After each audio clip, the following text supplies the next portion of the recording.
네, 여러분 안녕하십니까? 가장 빠른 종합뉴스 뉴스큐 시작합니다. 네, 미국 중앙은행의 3연속 자이언트 스텝 후폭풍으로 우리 금융시장도 휘청거리고 있습니다. 경제부 조태영 기자와 함께 분석해 보겠습니다. 신당역 사건을 비롯해 스토킹 사건에 대한 수사기관들의 미온적 대처가 화를 키웠다는 지적이 나오고 있는 가운데 유사한 구조의 사건이 잇따르고 있습니다. 계곡살인 사건까지 오늘은 사건들 들여다보겠습니다. 네, 날리면과 바이든 그 사이에서 국민적 혼란을 겪고 있는 대통령 비속어 파문. 먼저 대통령실 해명부터 들어보겠습니다. 발언 공개 14시간여 만에 대통령실이 공식 브리핑으로 반박을 했습니다. 미 의회가 아니라 우리 야당을 겨냥한 발언이었고 바이든을 언급한 것도 아니라며 짜깁기와 왜곡이라는 겁니다. 순방을 이어가는 윤 대통령은 캐나다에 도착해 정상회담 준비에 들어갔습니다. 캐나다 토론토에서 박수정 기자의 보도입니다. 바이든 대통령과 환담이 이루어진 회의장을 빠져나온 윤석열 대통령의 한마디에 파문이 일었습니다. 승인 안 해주고 만들면 쪽팔려서. 사적 발언을 외교 성과로 연결하는 건 적절치 않다는 입장을 밝힌 대통령실. 발언이 공개된 지 14시간 정도가 지나 예고 없이 공식 브리핑을 열었습니다. 국회에서 승인 안 해주고 날리면 이라고 되어 있습니다. 여기서 미국 얘기가 나올 리가 없고 바이든이라는 말을 할 이유는 더더욱 없습니다. 바이든이라고 하지 않았다는 것, 그리고 겨냥한 대상은 미 의회가 아닌 우리 야당이라는 설명을 덧붙였습니다. 그러면서 마치 70년 동맹국을 조롱한 것처럼 짜깁기와 왜곡을 했다고 목소리를 높였습니다. 그러나 대통령의 외교 활동을 왜곡하고 거짓으로 동맹을 이간하는 것이야말로 국익 자해 행위입니다. 사과 의향이 없느냐는 질문에 대통령실은 거친 표현에 대한 국민의 우려는 잘 알고 있다면서도 끝내 사과의 뜻은 밝히지 않았습니다. 뉴욕을 떠나면서 윤 대통령은 SNS에 우리 정부가 글로벌 펀드에 1억 달러 공여를 약속했다며 국회의 적극적인 협력을 기대한다고 적었습니다. 문제의 발언이 국회 야당을 향한 것이었음을 재확인한 메시지로 풀이됩니다. 우여곡절 속에 진행된 한일 약식회담과 한미환담 등 뉴욕 일정을 마친 윤 대통령은 마지막 순방지인 캐나다 토론토에 도착했습니다. 우리 시각으로 내일 새벽 오타와에서 트리도 총리와 한 캐나다 정상회담에 이어 공동 기자회견을 엽니다. 이번 회담에서는 핵심 광물을 포함한 글로벌 공급망과 인공지능 등 최신 과학기술에 대한 협력 방안이 주요 의제가 될 예정입니다. 캐나다 토론토에서 YTN 박소정입니다. 네, 윤석열 대통령의 비속어 논란과 관련해 박진 외교부 장관은 유감을 표하면서도 미국과는 상관없는 발언이라고 거듭 강조했습니다. 박 장관은 외교부 출입 기자단에게 보낸 입장문에서 대통령의 사적 발언이 정치적인 논란이 된 것을 유감스럽게 생각한다고 밝혔습니다. 다만 해당 발언은 지나가는 말로 한 것이고 미국과는 상관없는 발언이라면서 바로 직전 바이든 대통령과 대화를 나누고 오던 길에 상식적으로 미국을 비난할 이유가 있겠느냐고 부연했습니다. 네, 윤석열 대통령의 이번 비속어 논란과 관련해 대통령실이 해명을 했는데 야당은 일제히 반발했습니다. 반면 여당인 국민의힘은 대통령실과 주파수를 맞추며 윤 대통령이 굳이 바이든을 언급할 이유가 없었다고 주장했습니다. 국회 취재기자 연결합니다. 엄윤주 기자. 네, 국회입니다. 네, 대통령실 해명이 있고 나서 야당 반발이 거세죠? 네, 앞서 대통령실은 윤 대통령의 비속어 대상은 미 의회가 아니라 우리 야당이고 바이든 대통령은 언급될 상황이 아니었다며 상황 수습에 나섰는데요. 대통령실 주장에 야당은 강력 반발했습니다. 민주당은 해명이 처참하다, 이걸 변명이라고 하느냐, 대한민국 국민 5천만 명을 난청 있는 사람으로 만드는 것이냐면서 비판을 쏟아냈는데요. 아침 지도부 회의에서도 맹공을 퍼부었는데 들어보겠습니다. 국민들은 망신살이고 아마 엄청난 굴욕감 그리고 자존감의 훼손을 느꼈을 겁니다. 거짓이 거짓을 낳고 또 실수가 또 실수를 낳는 일이 반복된다. 그 말씀드립니다. 거짓말은 막말 외교 참사보다 더 나쁜 국민이 결코 용서할 수 없는 일입니다. 외교 참사 대신 169명의 민주당 의원들에게 화살을 돌려보자는 저급한 발상 또한 나쁘끄러워 국민의 한 사람으로서 차마 고개를 들 수 없습니다. 반면 국민의힘은 대통령실의 해명에 발을 맞추고 있습니다. 정진석 비대위원장은 아침 라디오에서 발언 현장에서 윤 대통령이 미국과 바이든 대통령을 언급할 이유가 없었다고 두둔했는데 들어보겠습니다. 저는 가까이에 있지 않고 현장에 없어서 예. 이 동영상만 여러 차례 봤는데 예. 딱히 그렇게 들리진 않더라고요. 그러니까 아니 근데 그게 KBS나 MBC나 SBS가 똑같이 다 보도를 했기 때문에 그걸 저희로서는 대통령실의 예. 해명을 믿을 수밖에 없지 않겠습니까? 주호영 원내대표는 윤 대통령의 비속어 대상이 국회와 야당을 의미하는 것이라도 유감스러운 일이라고 몸을 낮췄습니다. 정확한 사실관계를 파악하지 못한 상태에서 제가 언급하는 것이 바람직하지 않습니다만은 만약에 그 용어가 우리 국회를 우리 야당을 의미하는 것이라 했다고 하더라도 많이 유감스러운 일이죠. 네, 국회 상황도 보겠습니다. 이 국감을 앞두고 증인 채택 문제를 놓고 여야가 또 격돌하고 있죠. 네, 오늘 국회 교육위원회는 국정감사 증인 채택을 위한 전체 회의를 진행했습니다. 15분 만에 회의는 산회했는데 국회 교육위는 국정감사에서 윤석열 대통령 부인 김건희 여사의 논문 표절 의혹과 관련해 국민대와 숙명여대 총장 등 11명을 증인과 참고인으로 부르기로 했습니다. 여당은 합의 없는 증인 채택은 받아들일 수 없다며 거세게 반발했는데 민주당 소속 유기용 교육위원장은 국회법에 따른 것이라며 단독 채택을 강행했습니다. 직접 보겠습니다. 민주주의 원칙 중에 하나가 바로 다수결의 원칙입니다. 합의가 이루어지지 않았을 때 국회법에 따라서 다수결의 원칙에 따라서 처리한 것을 폭력이라고 말씀하시면 그거는 위원장으로서 수용할 수 없다는 말씀을 드리면서 어떻게 여기에다 발언 기회도 안 주고 추가로 위원장님 지금 뭐 야반 도주하시는 겁니까 이 대낮에? 예? 말씀을 좀 조심하시고 아니 어떻게 발언 기회도 안 주고 그냥 사내로 선포하십니까? 네, 결국 민주당의 일방적 선포에 대해 여당은 정치 공세로 규정하고 강하게 항의했습니다. 그러면서 이미 대선에서 국민적 평가를 받은 사안에 대해 자신들의 정치적 이익을 위해 재탕, 삼탕, 우려먹기를 하고 있다고 비판했습니다. 국감 전국을 앞두고 주도권을 잡기 위한 여야의 기싸움이 본격화되는 양상입니다. 지금까지 국회에서 YTN 엄은주입니다. 윤석열 대통령의 국정수행 지지도가 한 주 만에 다시 20%대로 내려앉았다는 여론조사 결과가 나왔습니다. 한국갤럽이 지난 20일부터 사흘 동안 전국 18세 이상 성인 1,000명에게 설문한 결과 윤 대통령이 직무수행을 잘하고 있다는 응답은 28%를 기록해 일주일 전보다 5%포인트 떨어졌습니다. 반면 잘못하고 있다는 대답은 61%로 같은 기간 2.2%포인트 올랐습니다. 나머지는 의견을 유보했습니다. 윤 대통령의 직무 긍정률은 7월 중순부터 20%대에 머물다 추석 직후인 지난주 33%까지 올랐지만 한 주 만에 다시 20%대로 내려왔습니다. 지난주 7월 2주차 이후 처음 50%대를 기록했던 부정평가 역시 다시 60%대가 됐습니다. 윤 대통령 긍정평가의 이유로는 열심히 최선을 다한다는 것이 첫손이었고 국방 안보와 외교 등이 뒤를 이었습니다. 부정평가자들은 경험 부족과 무능함, 경제와 민생을 살피지 않는다 등을 이유로 꼽았습니다. 더 자세한 내용은 한국갤럽 홈페이지나 중앙선거 여론조사 심의위원회 홈페이지를 참조하면 됩니다.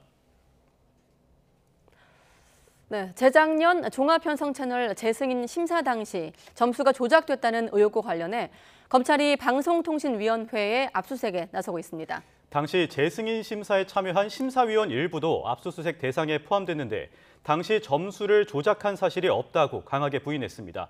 취재기자 연결하겠습니다. 이준엽 기자.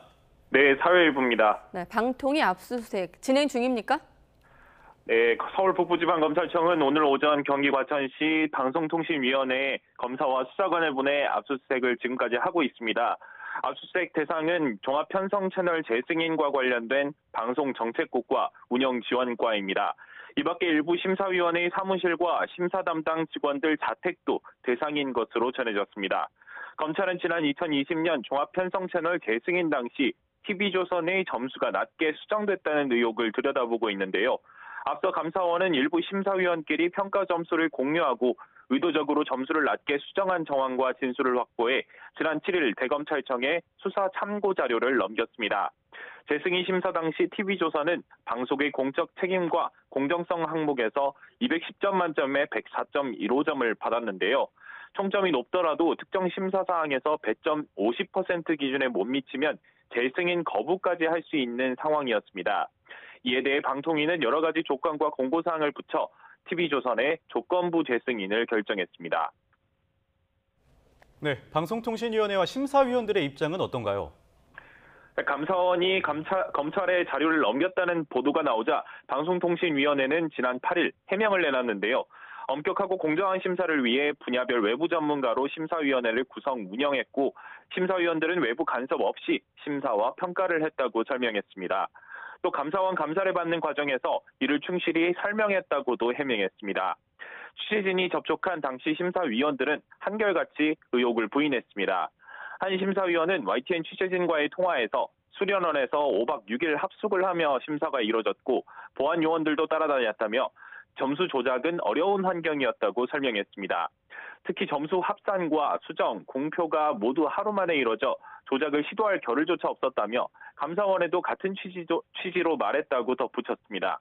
압수수색을 당한 심사위원도 하명 수사나 다름없다며 심사위원끼리 소통이 아예 불가능한 구조라고 반발했습니다.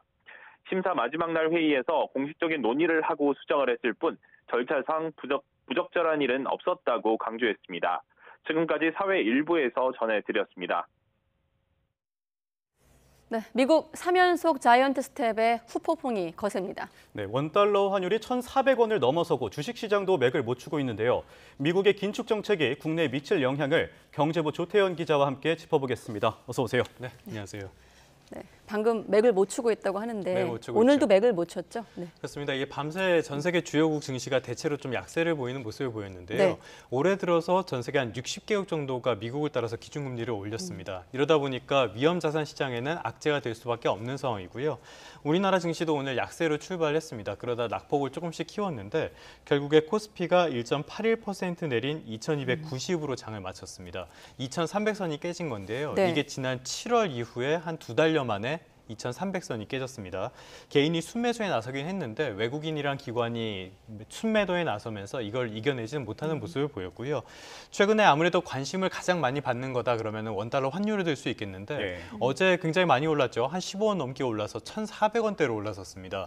그리고 장중 1,410원대까지 올라섰는데 오늘은 약간 약세를 보였습니다. 0.5원 정도 내렸고요.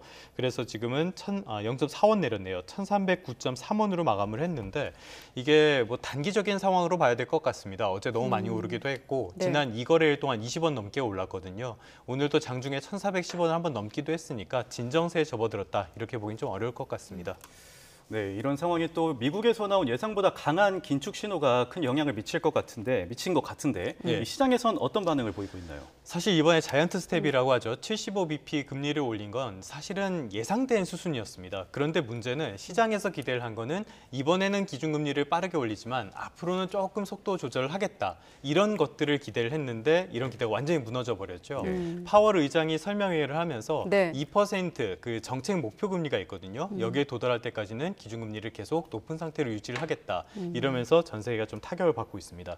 이건 좀 해석의 문제인데 저는 이 설명회를 들으면서 그런 생각이 들었어요. 네. 의도적으로 실업률을 높이고 그래서 인위적으로 경기 침체를 불러와서 물가를 잡겠다. 이런 뜻으로 저는 들렸거든요. 실제로 연준의 설명회를 보면은 올해 성장률 전망치를 기존 1.7%에서 0.2%로 대폭 낮췄습니다. 그러니까 올해는 성장을 아예 못한다 이렇게 볼 수 있는 거고요. 예. 연착륙이 아니라 경착륙의 확률이 커졌다 이런 이야기도 있었습니다. 그러다 보니까 전 세계적으로 지금 경기가 차츰차츰 진정되는 게 아니라 한꺼번에 확 꺼져버리는 이런 것들에 대한 공포가 굉장히 커진 상황이다 이렇게 예. 볼 수 있겠습니다. 네. 자, 그렇다면 결국 이런 긴축 잡기, 긴축 흐름이 물가를 잡을 수 있을 것인가 관건인데 어떻게 좀 예상할 수 있을까요? 이 물가라는 거는요. 물가가 오른다는 거는 통화의 가치가 떨어진다는 뜻입니다. 그러면은 기준금리를 높여서 기준금리를 높이게 되면 예적금 같은 데로 돈이 많이 쏠릴 거 아니에요? 네. 그럼 시중의 유동성이 줄어들고 그만큼 자금이 줄어들었기 때문에 가치는 올라갑니다. 이 과정에서 물가를 잡는다는 게 전통적인 수요 측면의 통화 정책이라고 볼 수 있거든요. 네. 그런데 지금은 그게 전부가 아닌 상황입니다. 예를 들어서 지금 우크라이나 사태, 코로나19 이후에 공급망이 망가진 것들, 이런 것들이 겹치면서 지금은 물가가 공급적인 측면에서도 많이 오르는 상황이라고 봐야 되거든요. 예. 또 미국의 물가를 보면은 많은 영향을 미친 게 집세 측면인데, 물론 실업률을 올리거나 이랬을 때는 집세가 잡힐 가능성은 있지만 시간이 상당히 오래 걸리는 일입니다. 그래서 제니 옐런 재무장관이 걱정하는 것처럼 물가를 단기간에 잡는 데는 실패를 하고 경기 침체만 불러올 수 있다. 이런 우려도 나오는 게 사실입니다. 예, 정말 금융시장의 출렁이었는데 앞으로 어떻게 될지 궁금합니다. 앞으로의 금융시장 전망은 어떨까요? 알면 참 좋을 텐데 말이죠. 항상 드리는 말씀인데 거기다 지금은 전망이라는 게 좀 무의미하지 않나 이런 생각이 듭니다. 미국이 저렇게 기준금리를 빠르게 올리면 전 세계 투자 자금이 미국 달러로 쏠릴 수밖에 없고요. 또 경기 침체 우려가 커졌기 때문에 안전자산에 대한 선호 심리도 확대가 됩니다. 실제로 지금 미국 국채금리 같은 안전자산들의 금리가 굉장히 빠르게 오르고 있거든요. 예. 달러 역시 안전자산이기 때문에 지금 달러 상황은 오를 수밖에 없는 상황이다. 이렇게 봐야 될 것 같습니다. 실제로 주요 6개 통화랑 비교를 한 그 달러의 값을 비교한 달러 인덱스라는 지표가 있는데요. 예. 이게 111을 넘어가지고 20년 만에 최고치까지 올라선 상태입니다. 그러니까 미국 달러를 제외하고 전 세계 모든 통화가 다 약세를 보이고 있다. 이런 상황이라고 봐야 될 것 같은데요. 네. 지금 분명한 걸 좀 짚어보자면은 국내 증시나 환율 모두 우리나라 기업 그리고 나라가 가진 그 근본적인 체력들, 경제적인 역량들에 비해서는 너무 저평가돼 있다. 이거는 사실이라고 봐야 될 것 같습니다. 네. 또 미국의 경기 침체 우려까지 커졌기 때문에 이 강달러 현상이 마냥 오래 가지만은 않을 것 같고요. 중기적으로는 어느 정도 좀 진정될 가능성이 있습니다. 그렇지만 단기적으로는 변동성이 굉장히 큰 시장이다. 이것 역시도 분명한 사실이라고 봐야 될 것 같습니다. 예. 네, 결국 한 달 만에 다시 금리는 역전이 됐고 그렇다 보면 우리 통화 정책에 미칠 영향도 주목이 되는데 국내는 어떻습니까? 빅스텝 가능성이 여전한가요? 한국은행이 지난 7월에 50bp를 올리는 그러니까 빅스텝을 단행을 하고 나서 이창용 총재가 설명을 할 때 이런 얘기를 했습니다. 이거는 굉장히 이례적인 일이다. 그래서 앞으로 경제가 경로대로 간다면 0.25%포인트씩 점진적으로 조정을 해나가겠다 이렇게 설명을 했거든요. 네. 그런데 거기서 전제 조건이 이미 좀 깨진 상태라고 봐야 될 것 같습니다. 미국이 굉장히 강한 긴축 시선을 내보내고 있고요. 미국의 물가도 예상보다 지금은 잘 안 잡히는 모습을 보이고 있습니다. 그렇기 때문에 어제 비상거시경제 금융회의가 끝난 다음에 이창용 총재가 기자들과 만났는데요.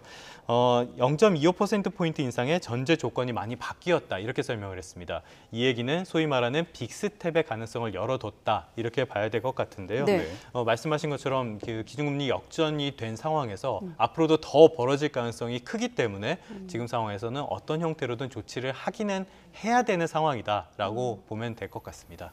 네, 이런 가운데 지금 전 세계적으로 미국과 한국뿐만 아니라 기준금리 인상 속도가 전 세계적으로 과속이라는 평가가 예. 나오고 있습니다. 이에 따른 부작용이 있을지 또 우려가 많을 텐데요. 있죠. 운전을 할 때 과속을 많이 하면 언젠가 사고가 나지 않습니까? 예. 기준금리도 마찬가지입니다. 엄청난 부작용들이 생길 수밖에 없어요. 가끔 뭐 기준금리를 미국을 따라서 엄청나게 올려라 이렇게 주장하시는 분들도 있는데 그렇게 되면은 뭐 쉬운 일이 아니죠. 그렇게 할 수 있는 나라는 전 세계에서 미국밖에 없고 좀 더 범위를 넓혀봐도 주요 선진국 몇 개의 나라밖에 없습니다. 첫 번째로 우리나라는 가계부채가 굉장히 많은 나라입니다. 민간 신용이라고 하는데요. 네. 어제 한국은행에서 나온 자료를 보니까 우리나라 국내 총생산이랑 비교한 국내 민간 신용이 221%가 넘었습니다. 그러니까 GDP의 2.2배가 넘는다는 뜻이에요.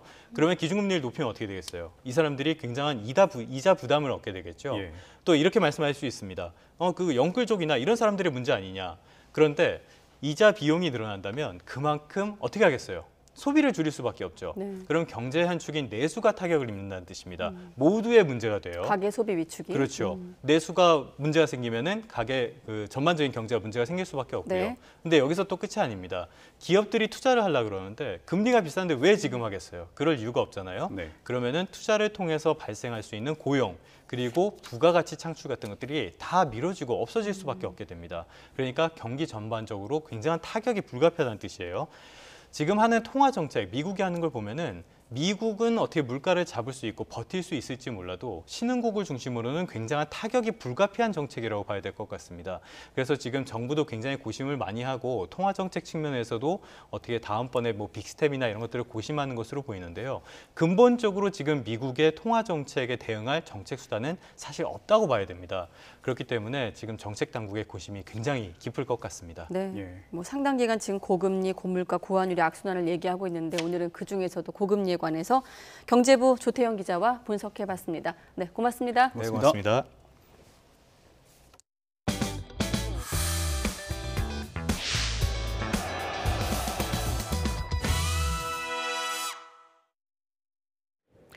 네, 이번엔 현장 물가 얘기를 좀 해보겠습니다. 물가 고공행진이 이어지면서 배춧값도 크게 오르면서 한 포기 10,000원대를 목전에 두고 있습니다. 기상 악화로 수급 상황도 좋지 않아 구매 수량을 제한하는 것도 생겼는데 배춧값 상승세도 당분간 이어질 전망입니다. 취재 기자가 현장에 나가 있습니다. 안동준 기자.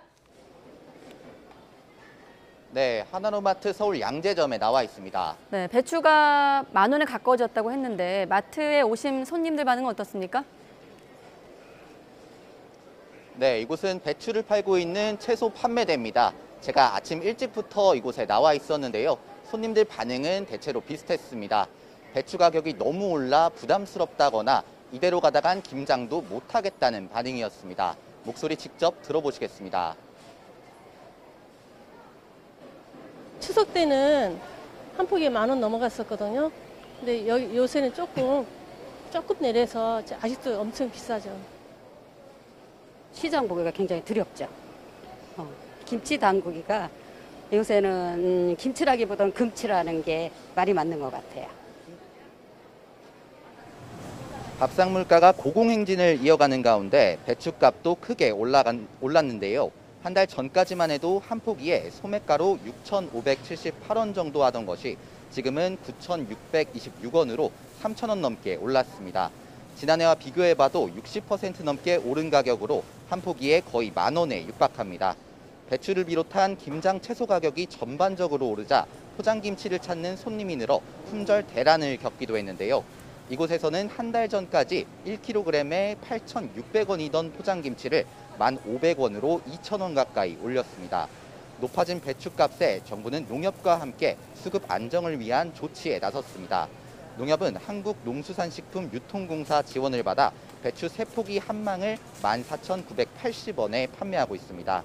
시세보다 최대 50% 저렴하게 구매할 수 있긴 하지만 한 명이 3망, 최대 9포기까지만 살 수 있습니다. 높아진 가격에 구매 제한까지 생긴 건 배추 수급이 원활하지 않아서인데요. 한창 배추를 수확해야 할 시기에 기록적인 폭우와 태풍이 연이어 발생하면서 작황에 타격을 입었기 때문입니다. 기상 악화로 출하하는 배추 품질이 좋지 않다는 점도 배추 가격 상승을 부추겼습니다. 2달 뒤 본격적인 김장철을 앞두고 높아진 배추값에 소비자들은 걱정이 이만저만이 아닌데요.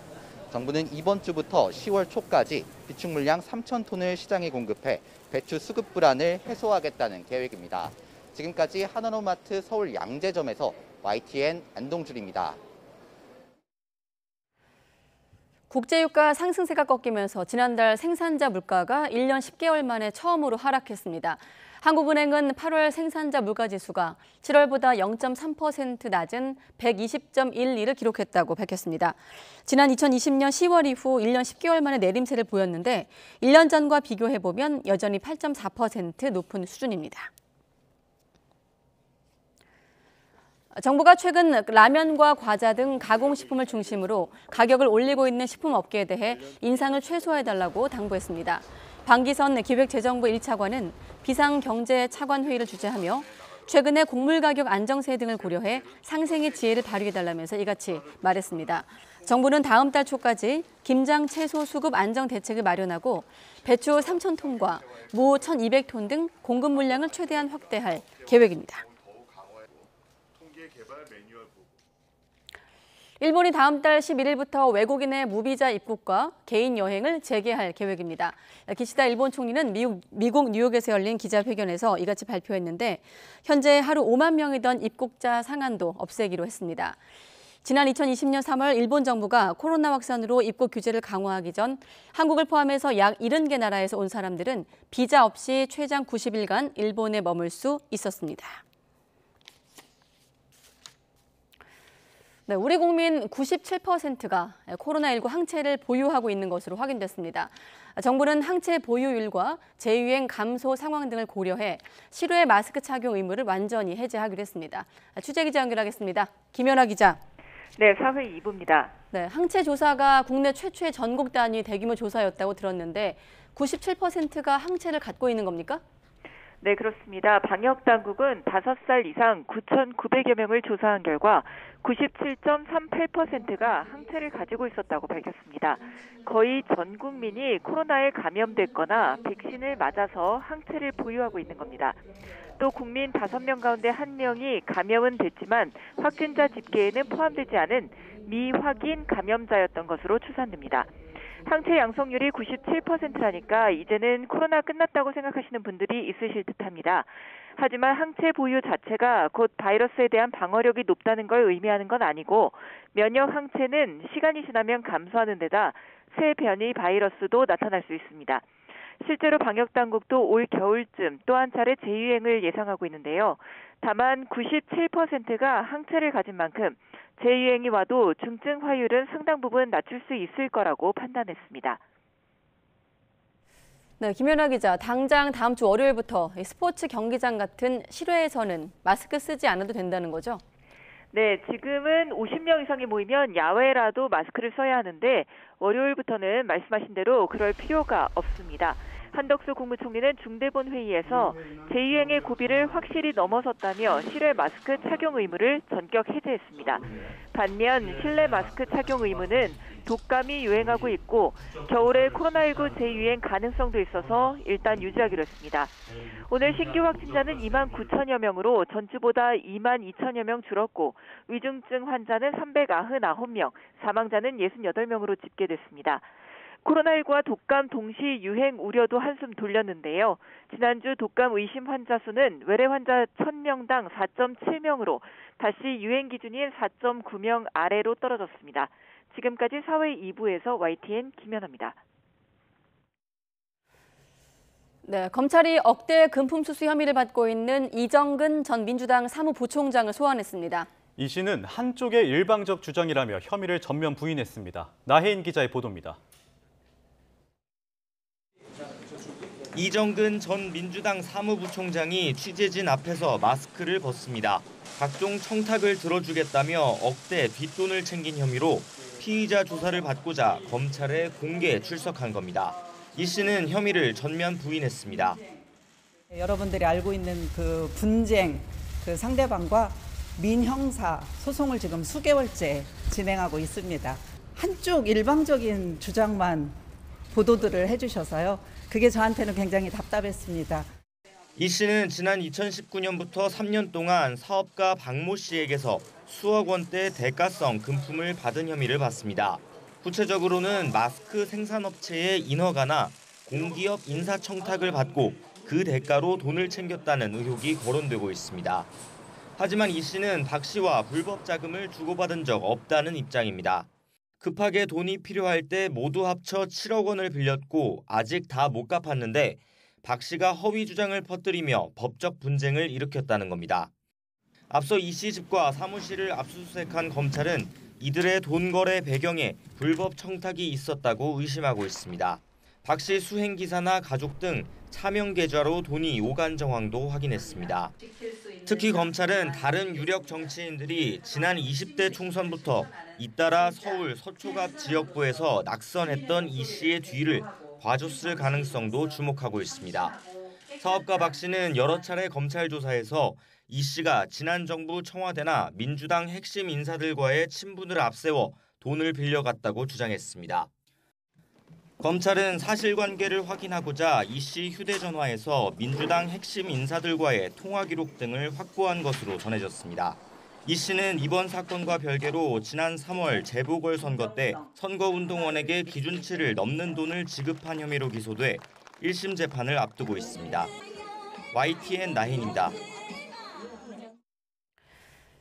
신당역 영무원 살해 사건 전담팀을 꾸린 검찰이 서울교통공사에 대한 강제 수사에 나섰습니다. 서울중앙지검은 오늘 오전 서울교통공사 본사 정보운영센터와 증산역, 구산역 등을 압수수색했습니다. 검찰 관계자는 전주환의 혐의 보강과 여죄를 확인하기 위한 차원이라고 설명했는데 전주환이 공사 내부 전산망에 접속을 해 피해자의 정보를 검색한 것과 관련한 자료를 확보한 것으로 전해지고 있습니다. 경찰에서 신변보호를 받던 여성을 스토킹하다 살해해 1심에서 징역 35년이 선고된 김병찬이 2심에서 5년 더 높은 형을 선고받았습니다. 서울고등법원은 오늘 보복살인 등 혐의로 구속 기소된 김병찬의 항소심에서 징역 35년을 선고한 1심을 깨고 징역 40년을 선고했습니다. 재판부는 김병찬이 제출한 반성문을 보면 진심으로 뉘우치는지 의심이 든다며 피해자의 가족과 지인이 엄벌을 요구하는 상황에서 원심 형량이 다소 가볍다고 설명했습니다. 피해자의 어머니는 판결 직후 김병찬을 꼭 사형시켜야 한다고 호소했고 동생은 최근 벌어진 신당역 사건을 보며 불안했는데 김병찬이 사회에 나오면 다시 불안감에 떨 수밖에 없다고 말했습니다. 네, 그런가 하면 헤어진 연인을 몇 달 동안 스토킹한 20대가 구속영장이 3차례 청구된 끝에야 구속이 됐습니다. 이 남성은 지난 5월 이별 통보를 받자 전 연인을 스토킹한 혐의로 접근금지 잠정 조치가 나왔는데도 전 연인 집에 찾아가 어머니를 폭행한 것으로 나타났습니다. 앞서 경찰은 2차례 A씨의 구속영장을 신청했지만 재범 우려가 없다는 이유 등으로 모두 기각이 됐고 접근금지 조치마저도 기간이 끝나 해지됐습니다. 사건을 넘겨받은 검찰은 보강 수사를 통해 A씨에게 스토킹 처벌법 위반과 상해 보복 폭행 혐의를 적용해 3번째 구속영장을 청구했고 법원에서 받아들여졌습니다. 경찰이 내년부터 스토킹 피해자에게 시범적으로 민간 경호 서비스를 실시할 예정입니다. 경찰청은 내년도 관련 예산으로 7억 원이 편성됐다고 밝혔는데 이는 100명을 14일 동안 민간 경호할 수 있는 예산입니다. 경찰은 국회가 예산을 확정하면 우선 수도권을 중심으로 피해 고위험군에 대해 시범 서비스를 시행할 예정입니다. 네, 7살짜리 여자아이가 버스에서 또래 아동들에게 성추행을 당했다는 제보가 들어왔습니다. 불과 3년 전에도 비슷한 사건으로 파문이 일었던 만큼 아동 성행동 문제에 대해 근본적인 예방책이 필요하다는 목소리가 커지고 있습니다. 제보는 Y 황보혜경 기자가 보도합니다. 2달 전 학원 여름 캠프에 참가한 7살 A양은 집에 도착하자마자 울음을 터뜨렸습니다. 캠프에서 돌아오는 버스 안에서 같은 학원 남자아이들에게 성추행을 당했다는 겁니다. A양이 지목한 사람은 7살 B군과 8살 C군으로 버스에서 모두 A양 옆자리에 앉아 있었습니다. 젓가락손이라는 표현을 하면서 엄마 똥침도 했고 소중히 해도 똥침을 했어 라고 표현을 했어요. 한 번만 더 이런 식으로. 다른 사람에게 알리면 더 괴롭힐 거란 말에 소리조차 지르지 못했다고 A양은 엄마에게 털어놨습니다. 이거 가방 뺏어갈 거야. 아니면 너 여기 가방 안에 있는 과자 뺏어갈 거야? 협박이죠, 이거는. 학원을 찾아간 A양 부모가 추궁하자 B군과 C군 모두 문제 행동을 한 사실을 인정했습니다. 여자아이 아버지께서 남자아이들에게 나쁜 행동을 한 것이냐는 질문에 남자아이들은 그렇다라고 대답했습니다. 하지만 경찰서에선 아동들이 10살 미만 범법 소년이라 신고해도 소용없을 거란 말뿐이었습니다. B씨군 부모가 사실관계에 차이가 있다며 변호사를 선임하면서 민사소송을 통해 공방을 벌이기도 했습니다.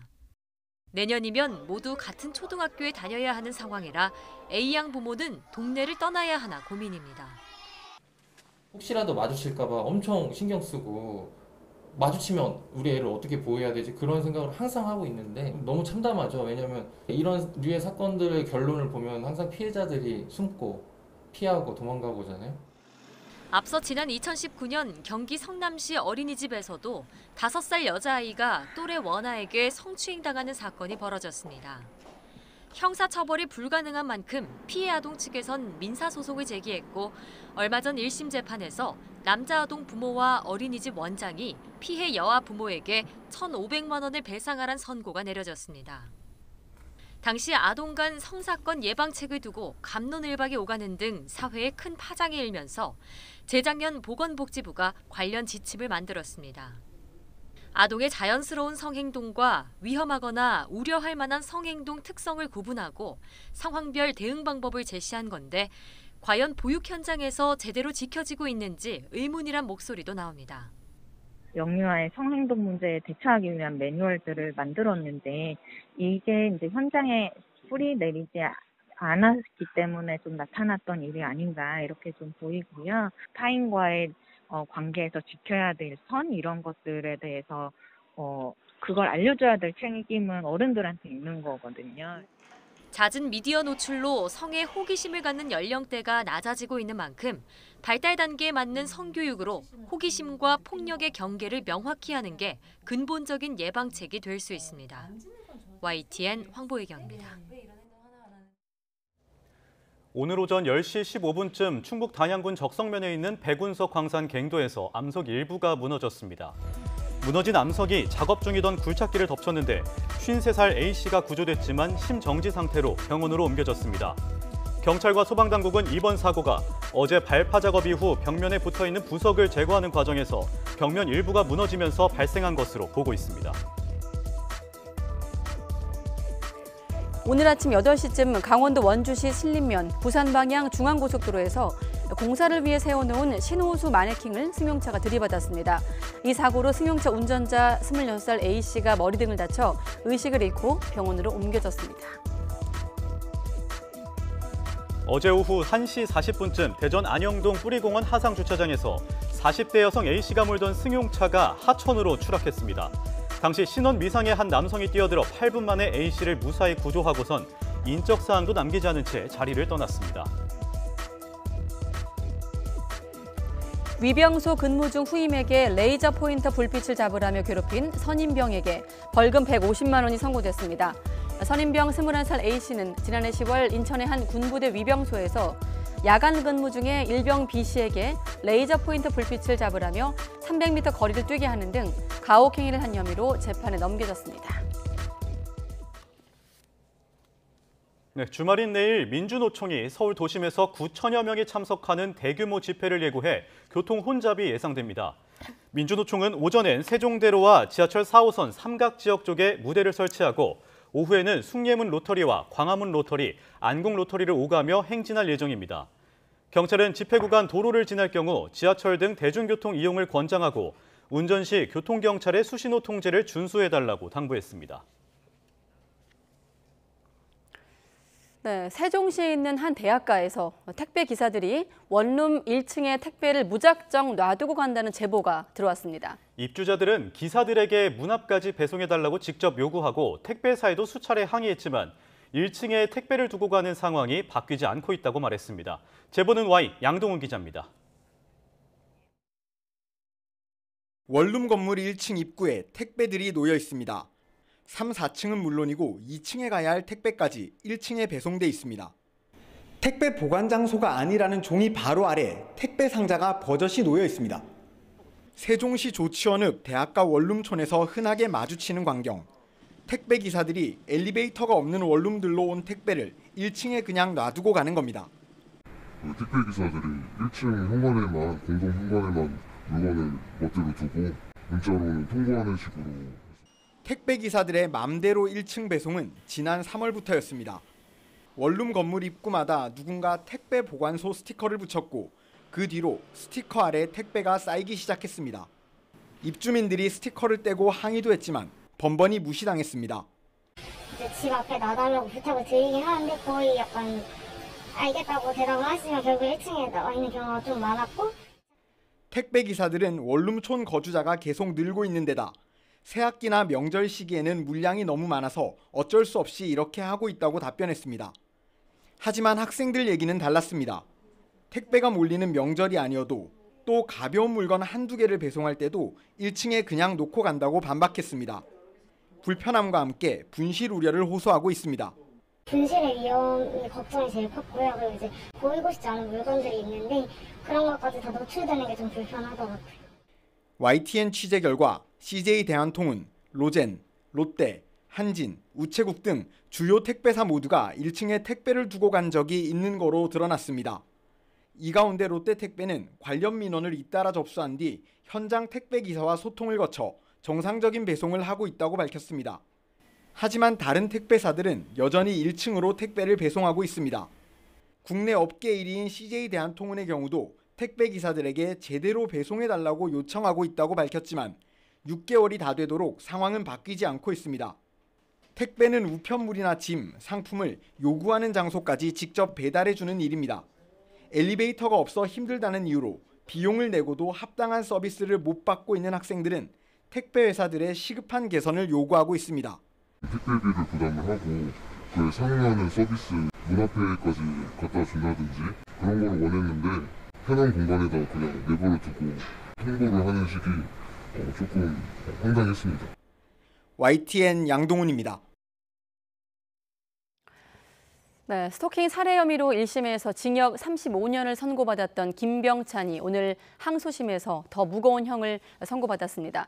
또 그런가 하면 헤어진 연인을 스토킹하고 폭행한 20대 남성이 세 번째 영장 청구 끝에 구속되기도 했는데 최근 논란이 되고 있는 스토킹 범죄에 포함한 사건 사고 오늘은 승재현 한국형사법무정책연구원 연구위원과 짚어보겠습니다. 네, 안녕하십니까? 네, 안녕하십니까? 네.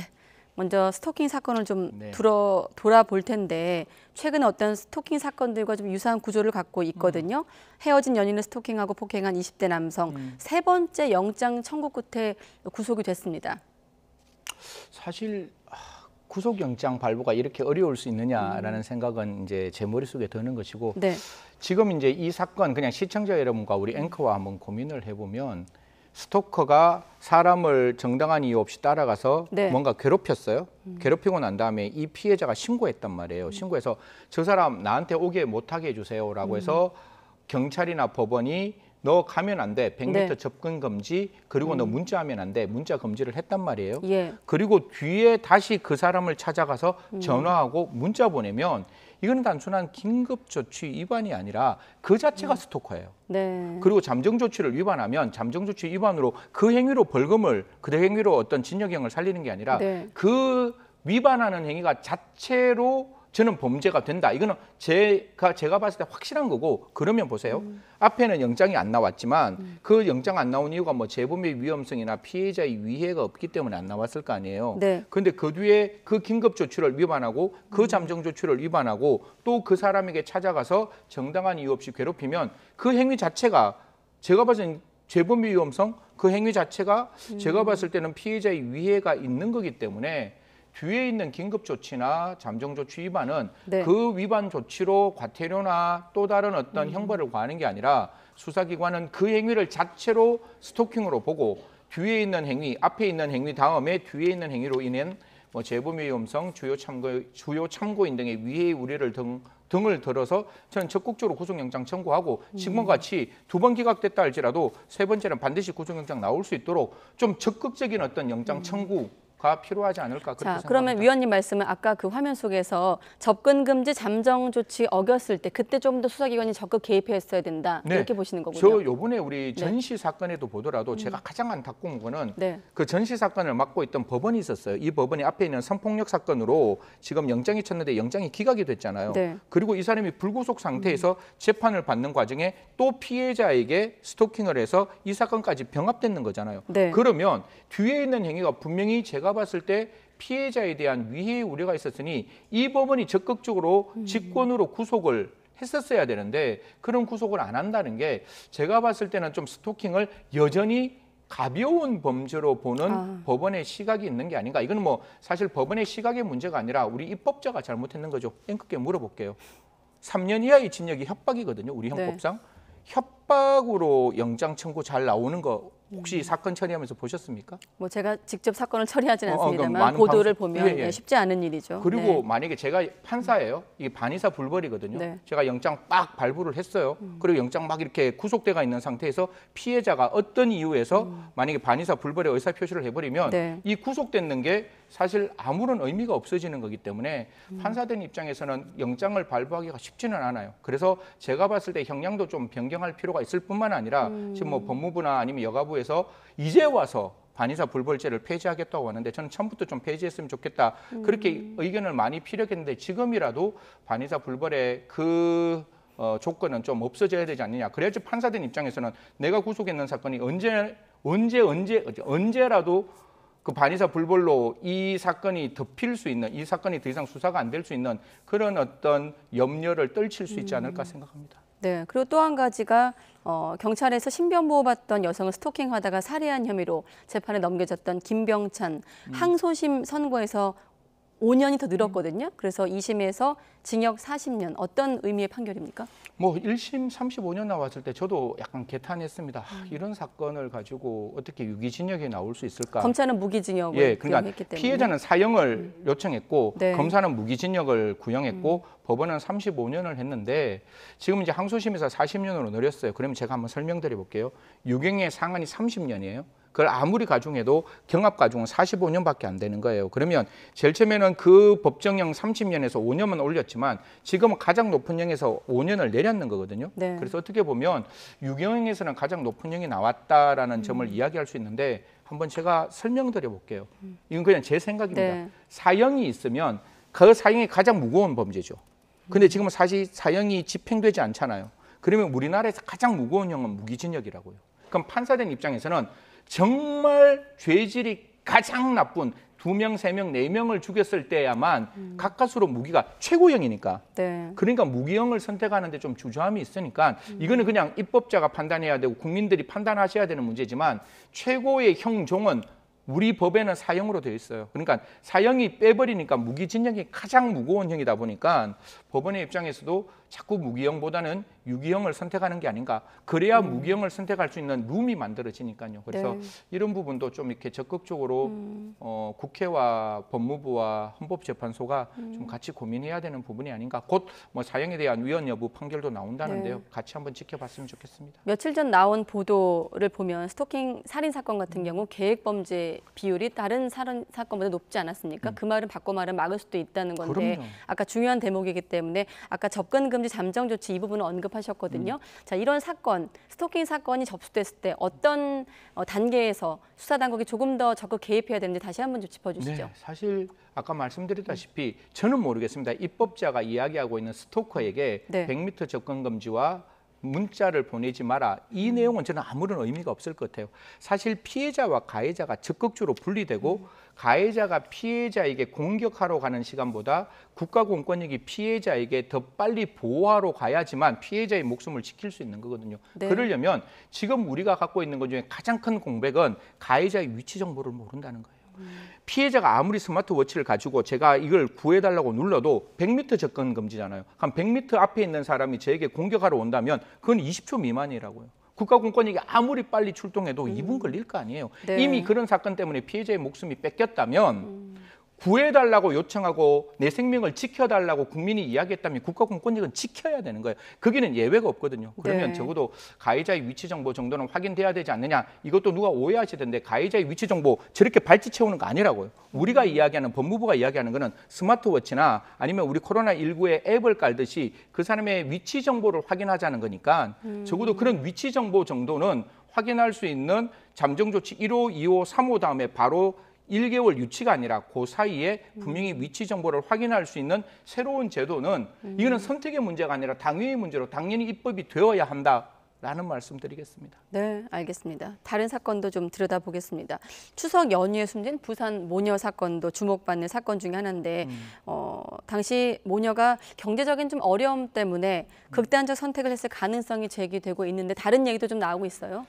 저도 제일 처음에 그 사건 봤을 때 되게 마음이 먹먹했어요. 또 국가가 지킬 수 있는 생명을 못 지켰냐 네. 이렇게 봤는데 앵커 사건을 딱 보면 바깥에서 침입한 흔적이 있는 거는 타살이라고 우리가 봐요. 네. 그런데 외부에서 침입한 흔적이 없고 그 내부 안에서 피해자가 사망을 어떤 그 사람이 숨을 거두었으면 첫 번째 고민하는 건 이거 극단적인 선택이 아닐까 이렇게 사건을 들여다봤는데 네. 이게 극단적인 선택이면 세 가지가 안 풀리는 의문점이 있는 거예요. 첫 번째 귀금속이 없어졌다는 점이 발견되는 거예요. 네. 두 번째는 그 숨진 딸의 휴대폰이 바깥에서 즉 그 가정 내가 아닌 외부에서 발견됐다는 거고 지금 이 피해자들의 어떤 몸에서 나온 혈액을 검토해 보니까 특정 어떤 약물 성분이 이게 정확하지는 않는데 네. 그거는 이제 분석을 더 해야 되겠지만 약물이 나왔다면 이제는 시각이 완전히 바뀌는 거죠. 옛날에는 분명히 외부에 침입 흔적이 없었으니까 분명히 이거는 그냥 극단적인 선택, 그런데 극단적인 선택에서 나올 수 없는 정황들이 나오다 보니까 당연히 이거는 타살의 가능성을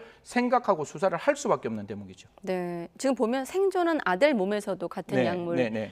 의심 성분 나왔다고 하는데 이건 좀 어떻게 좀 볼 수 있을까요? 뭐 사실 이것도 제가 뭐 이렇게 수사 과정에 있는 거라서 저도 이렇게 조금 취재는 했지만 추정만 그거는, 한다면요? 예, 추정만 한다면 그 아이도 그 약물을 먹었다라고 보는 거고 이 지금 우리가 경찰에서는 최유력 용의자가 있다 이렇게 이야기를 하거든요. 네. 그 용의자의 입장에서는 그 딸과 어머니에게 굉장히 큰 적대감을 가졌을지 않았을까. 제가 이거 방금 면식범이라고 이야기하는 게 예. 만약에 흔적이 없는데 타살이 됐다면 그 집에 아주 자연스럽게 들어갈 수 있는 환경이 있는 사람, 그 사람은 평소에 아는 사람.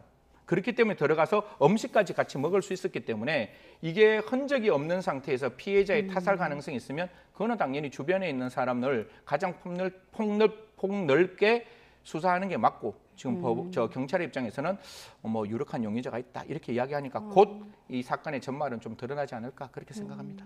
말씀하신 뭐 귀금속 도난 부분, 또 약물 이런 의심 성분 등으로 미뤄봐서 타살 정황이 있고 또 면식범의 가능성이 있다. 네, 지금 정도로 경찰도 이번 그렇게 사건은. 발표하고 저는 그 네. 부분에 전적으로 동감하고 수사가 계속 진행되어야 한다라는 말씀드리겠습니다. 네, 수사 과정은 좀 지켜보기로 하고 네. 자 끝으로 계곡살인 사건으로 기소된 이은혜와 공범 조현수의 결심 공판이 오늘 열릴 예정이었는데 재판부 판단으로 연기가 됐습니다. 네네네. 어떨 때 이게 연기되는 겁니까? 이게 뭐 재판부 저도 이제 그 인천지검의 고위직하고 안 그래도 통화를 좀 했었는데 그때까지는 이게 연기가 될지 안 될지를 조금 몰랐던 부분인데 네. 재판부에서는 이렇게 생각하는 것 같아요. 지금 검찰이 공소 사실이라는 게 있어요. 예. 이런 범죄가 이 사람과 이 사람이 이렇게 피해자를 사망에 이르게 했습니다라고 하는 건데 제일 처음에는 검찰은 이렇게 이야기를 하는 거죠. 이은혜가 밀어서 이 피해자가 사망에 이르렀다. 다른 말은 자규적 요소가 있었는데 네. 법원에서는 이 자규적 요소 말고 그 물에 빠지고 난 다음에 구하지 않는 부분까지 공소 사실에 좀 같이 들어가는 게 맞지 않겠습니까? 그게 부작위에 의한 살인. 그렇죠. 부작위에 의한 살인죄가 이제 그 공소 사실에는 들어갔는 거예요. 근데 공소 사실에 들어갔는데 이게 마지막 부분에 들어갔잖아요. 그러면 부작위에 대한 부분을 검찰은 사건을 정리해서 피고인의 방어권이라고 이야기하는데 또 시민 여러분께서 화내실 것 같은데 재판은 절차는 그게 확인이 돼야 돼요. 그러니까 당연히 피고인 입장에서는 지금 부작위에 의한 살인죄, 즉 뒤에 있는 물에 빠져서 구하지 않는 그 부분이 공소사실에 새롭게 들어왔으니 그 부분에 대한 방어권을 좀 지키기 위해서 재판 기일을 좀 연기해 주십시오라고 이야기했고 법원은 적법하고 의법하게 그 재판의 결과의 정당성을 확보하기 위해서 피고인 측의 변호인이 그렇게 주장했다면 제가 재판부라도 받아들일 수밖에 없었거든요. 그래서 아마 공판 기일을 연기했다라고 하니까요. 한번 지켜보고 검찰에서는 적어도 이 사건에서 자기에 의한 살인죄를 거두어들이지는 않았다라는 말씀드리겠습니다. 네, 사실 오늘 연기되지 않았으면 검찰이 어떻게 구형을 내릴까 좀 주목이 됐는데 검찰이 어떻게 좀 결심 공판에서 이건 검찰의 구형을 생각은 내릴까요? 또 검찰의 생각으로 또 네. 넘겨야 되는데 그냥 형사 전문가 어차피 검찰도 전문가고 저희들도 전문가라면 국민 여러분 이 사건 아시잖아요. 이 사건 얼마만큼 사람을 피폐하게 만들었고 사람이 얼마만큼 어려운 상태에서 자기가 그 유명을 달리하게 되었는지 우리가 지켜봤잖아요. 그러면 형이라는 건 이런 거예요. 그 사람의 비난 가능성이 맞는 형이 부과되어야 되고 그 형정도 그 사람의 한 행동에 비난 가능성이 걸맞아야 된다고 본다면 저는 검사가 이게 자기위한 살인죄로 갔잖아요.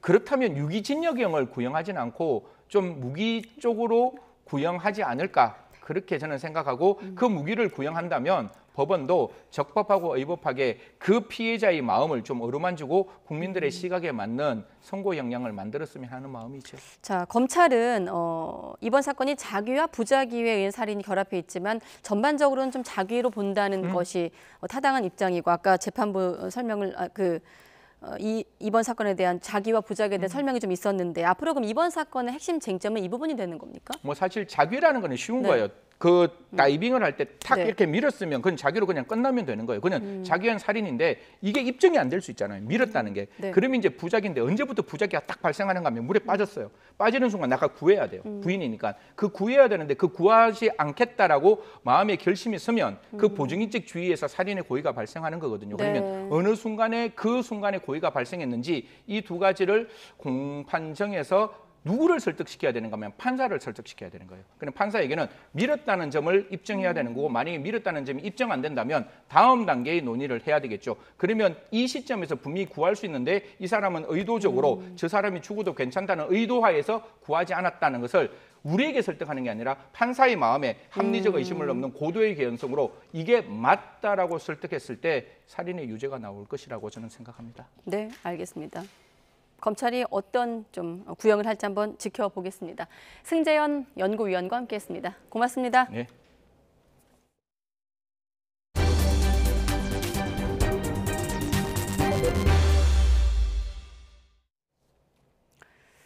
네, 우리나라에서 가장 먼저 단풍을 볼 수 있는 곳 바로 강원도 설악산인데요.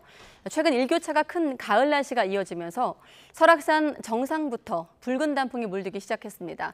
다음 주엔 산의 20%가 물드는 첫 단풍기에 접어들 전망입니다. 정혜용 기자가 보도합니다. 파란 가을 하늘 아래 산 정상 곳곳이 붉게 물들었습니다. 아직 수줍게 모습을 드러내는 수준이지만 가을을 알리는 단풍이 반갑기만 합니다. 최근 찬 공기가 유입되며 맑고 일교차 큰 날씨가 이어진 탓에 대청봉 정상부터 붉은 물이 들기 시작한 겁니다. 대청봉에서 좀 동쪽 방향으로 좀 해가 좀 일찍 받는 방향은 그렇게 물이 들어 있습니다. 설악산 단풍은 주말 사이 빠르게 산 아래로 확산하겠고 다음 주 중반에는 산의 20%가 물드는 첫 단풍기에 접어들 전망입니다. 이후 10월부터는 설악산 단풍이 절정기를 맞고 내륙에서도 첫 단풍이 시작하는 등 본격적인 단풍철이 시작되겠습니다. 북한산은 10월 17일, 내장산은 10월 24일, 지리산도 10월 14일에 첫 단풍이 들 것으로 보입니다. 특히 올해 가을은 일교차가 크게 나면서 단풍색이 어느 해보다 고울 것으로 보여 다음 달부터는 전국 곳곳에서 형형색색으로 물든 가을산의 모습을 감상할 수 있을 것으로 기대됩니다. YTN 정혜윤입니다. 북한이 금강산 관광지군의 남측 시설인 금강산 문화회관을 해체하는 정황이 포착됐습니다. 미국의 소리 방송은 민간 위성사진 서비스 플래닛랩스의 위성사진을 분석한 결과 금강산 문화회관을 덮고 있던 밝은 회색빛의 돔 형태의 지붕이 사라졌다고 보도했습니다. 620석 규모의 문화회관은 북한 교회단이 남측 관광객을 상대로 공연을 펼치던 장소로 한국관광공사가 300억 원을 투자했습니다. 이와 관련해 이호정 통일부 부대변인은 북한의 이 같은 행동이 명백한 남북합의 위반이며 우리 재산권에 대한 불법적인 침해로서 모든 책임은 북한에 있음을 다시 한번 분명히 한다고 강조했습니다. 정부가 국내 민간단체들의 대북전단 등의 살포 행위를 자제해 줄 것을 재차 촉구했습니다. 이hu정 통일부 부대변인은 오늘 정부가 그동안 민간단체 등을 대상으로 대북전단 등 살포 행위를 자제해 줄 것을 여러 차례 요청했지만 살포가 지속되는 상황에 대해 우려하고 있다며 이같이 밝혔습니다. 네, 미국의 핵추진 항공모함 로널드 레이건함이 부산항에 입항했습니다. 이번 달 말부터는 우리 해군과 함께 동해에서 훈련도 진행할 예정인데요. 핵 개발 수위를 높이고 있는 북한을 향한 경고의 메시지가 될 걸로 보입니다. 한현희 기자의 보도입니다. 미국의 핵추진 항공모함 로널드 레이건함이 부산항에 입항했습니다. 순양함 챈슬러스빌, 이지스 구축함 베리와 항모 전단을 구성했습니다. 레이건함은 FA-18 슈퍼호넷 전투기와 E-2D 호크아이 공중 조기 경보기를 비롯한 각종 항공기 80여 대를 탑재하고 다녀 떠다니는 군사기지로도 불립니다. 승조원만 5천 명에 육박합니다. 이 레이건함이 우리나라를 찾은 건 5년 만인데 정박 기간 한미 해군은 상호 함정 방문과 친선 체육 활동 등을 하며 우호 협력을 다질 예정입니다. 특히 이번 달 말부터는 우리 해군과 동해에서 해상 연합 훈련을 진행합니다. 우리 해군과 미 해군 항모가 우리 작전 구역에서 연합 훈련을 하는 건 북한이 6차 핵실험을 진행하며 긴장감을 고조시킨 2017년 이후 처음입니다.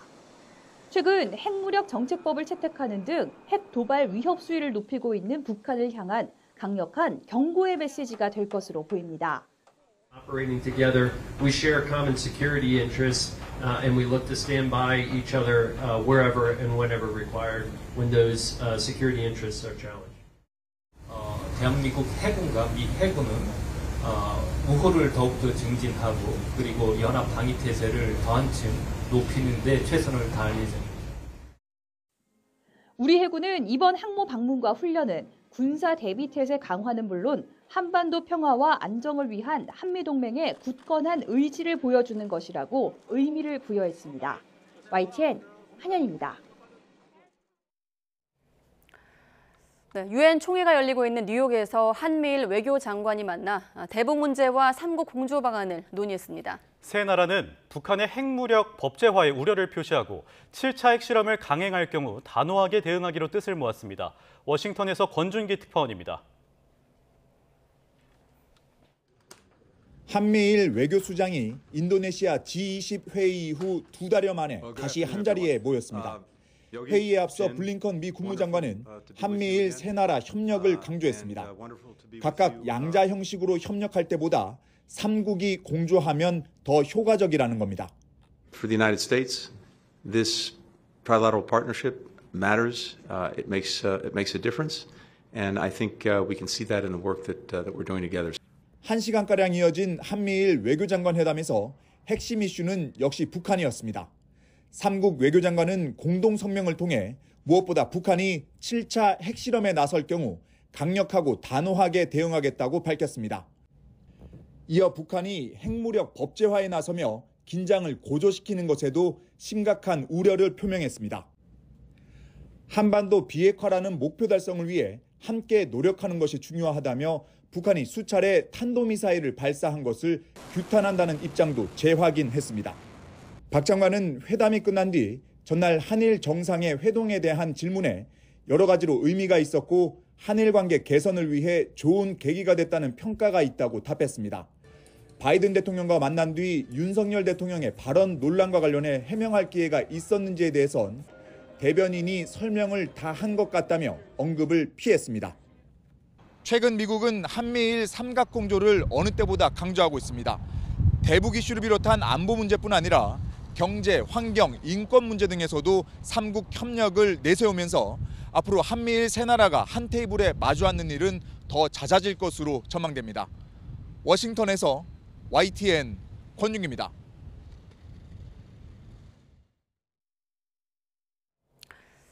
네, 순방 중인 윤석열 대통령이 비속어를 사용한 모습이 포착돼 파장이 일고 있는데요. 네, 마이크가 켜진 줄 모르고 무심코 내뱉은 말이 그대로 공개되는 상황을 영어로 한 마이크라고 하는데요. 해외에서도 비슷한 일이 일어나면서 논란이 일기도 했습니다. 조수연 기자입니다. 지난 21일 뉴욕에서 열린 글로벌 펀드 재정 공약 회의. 윤석열 대통령은 조 바이든 미국 대통령과의 환담 뒤 행사장을 빠져나오면서 이렇게 말합니다.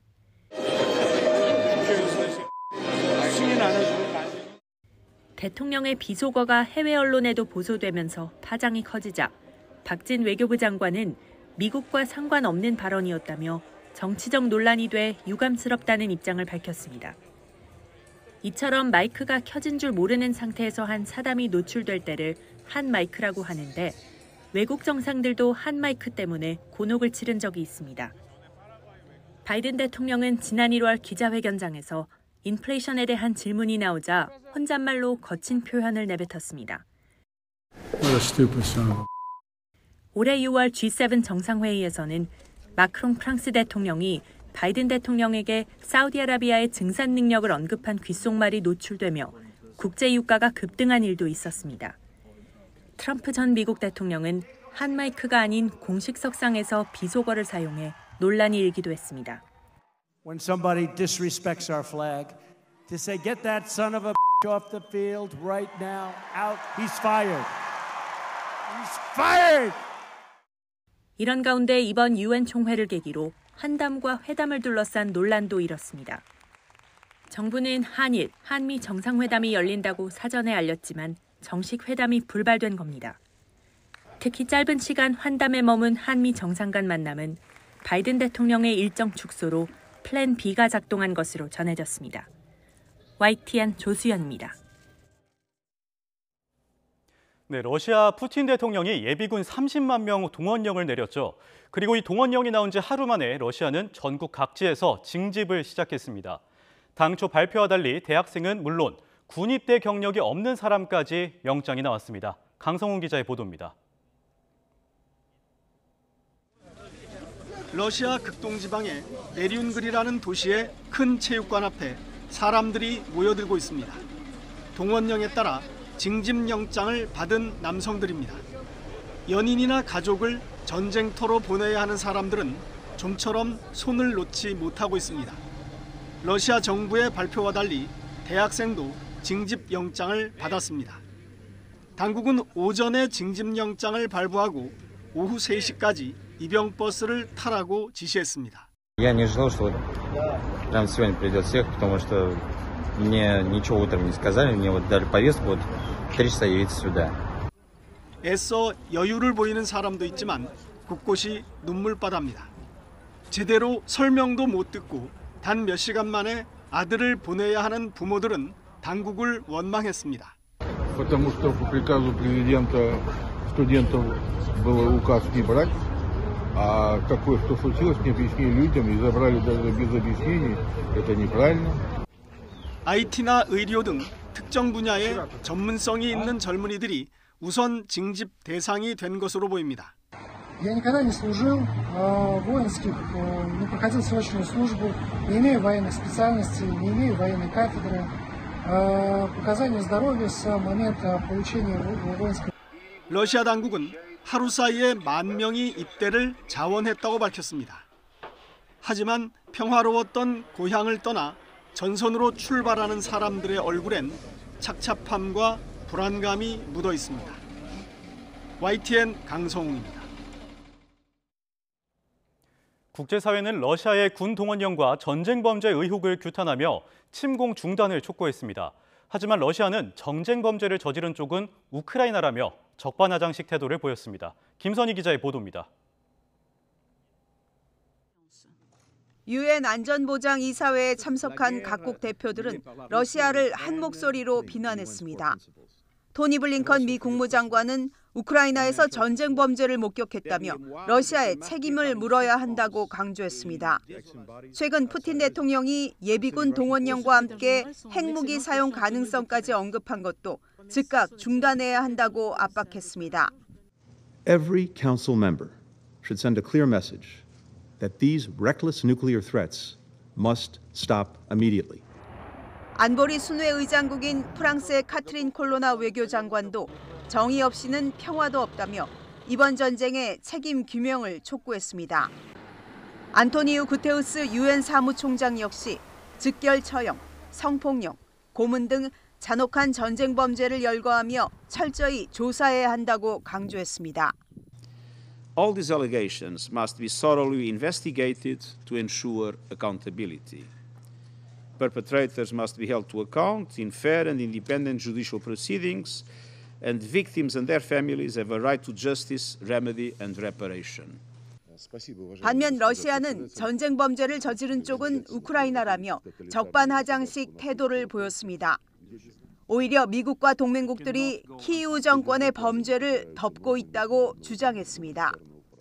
У нас нет сомнений, что Украина окончательно превратилась в тоталитарное государство нацистского толка, где безнаказанно попираются нормы международного гуманитарного права.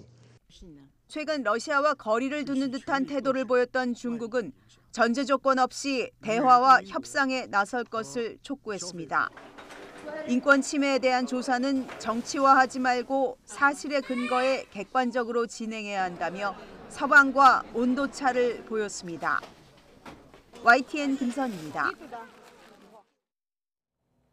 2차 세계대전 이후 처음으로 부분 동원령까지 발동한 푸틴 러시아 대통령이 안팎으로 더욱 공경에 처하고 있습니다. 징집을 피하기 위한 러시아인들의 출국 행렬이 줄을 잇는 가운데 서방 세계는 대러 제재를 더욱 강화하기로 했습니다. 보도에 이상순 기자입니다. 현지 시간 22일 러시아에서 그루지아로 넘어가는 검문소에 차량 행렬이 길게 이어져 있습니다. 국경 통과에만 12시간이나 걸릴 정도입니다. Но очень много людей, видимо, хотят выехать за границу и складывается такой, сумбур, очень много машин. Там, я так понимаю, я просто приехал в 5 утра примерно. там.